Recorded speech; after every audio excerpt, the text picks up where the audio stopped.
Many people in the United States and Latin America have grown up celebrating the anniversary of Christopher Columbus's voyage. But was he an intrepid explorer who brought two worlds together? Or a ruthless exploiter who brought colonialism and slavery? And did he even discover America at all? It's time to put Columbus on the stand in History versus Christopher Columbus. Order in the court. Wait, am I even supposed to be at work today? Yes, Your Honor. From 1792, Columbus Day was celebrated in many parts of the United States on October 12th, the actual anniversary date. But although it was declared an official holiday in 1934, individual states aren't required to observe it. Only 23 states close public services, and more states are moving away from it completely. What a pity. In the 70s, we even moved it to the second Monday in October so people could get a nice 3-day weekend. But I guess you folks just hate celebrations. What are we celebrating again? Come on, Your Honor. We all learned it in school. Christopher Columbus convinced the King of Spain to send him on a mission to find a better trade route to India. Not by going east over land, but sailing west around the globe. Everyone said it was crazy because they still thought the world was flat. But he knew better. And when in 1492 he sailed the ocean blue, he found something better than India, a whole new continent. What rubbish. First of all, educated people knew the world was round since Aristotle. Secondly, Columbus didn't discover anything. There were already people living here for millennia. And he wasn't even the first European to visit. The Norse had settled Newfoundland almost 500 years before. You don't say, so how come we're not all wearing those cow helmets? Actually, they didn't really wear those either. Who cares what some Vikings did way back when? Those settlements didn't last, but Columbus's did. And the news he brought back to Europe spread far and wide, inspiring all the explorers and settlers who came after. Without him, none of us would be here today.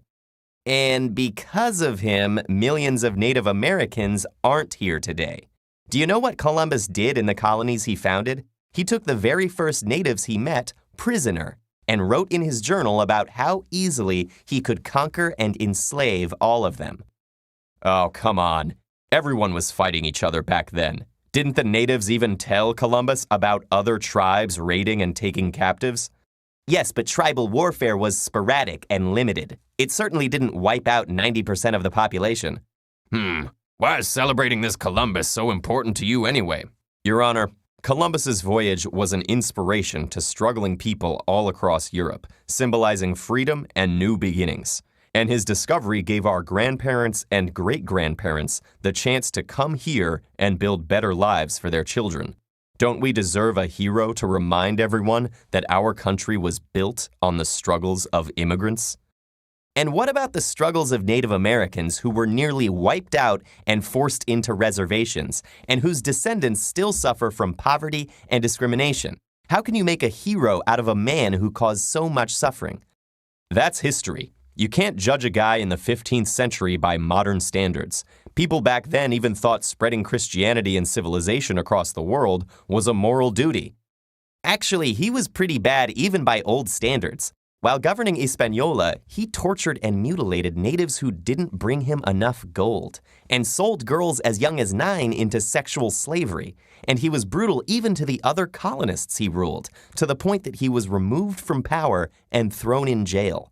When the missionary Bartolomé de las Casas visited the island, he wrote, from 1494 to 1508, over 3 million people had perished from war, slavery, and the mines. Who in future generations will believe this?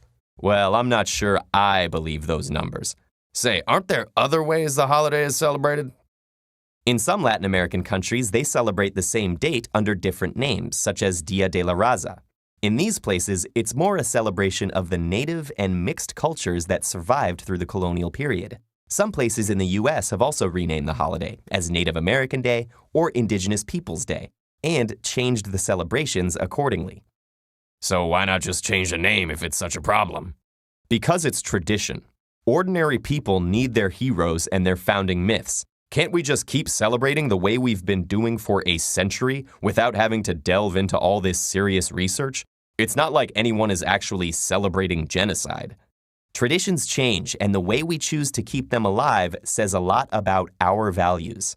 Well, it looks like giving tired judges a day off isn't one of those values anyway.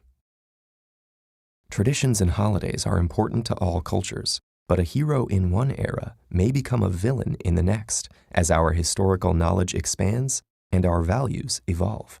And deciding what these traditions should mean today is a major part of putting history on trial.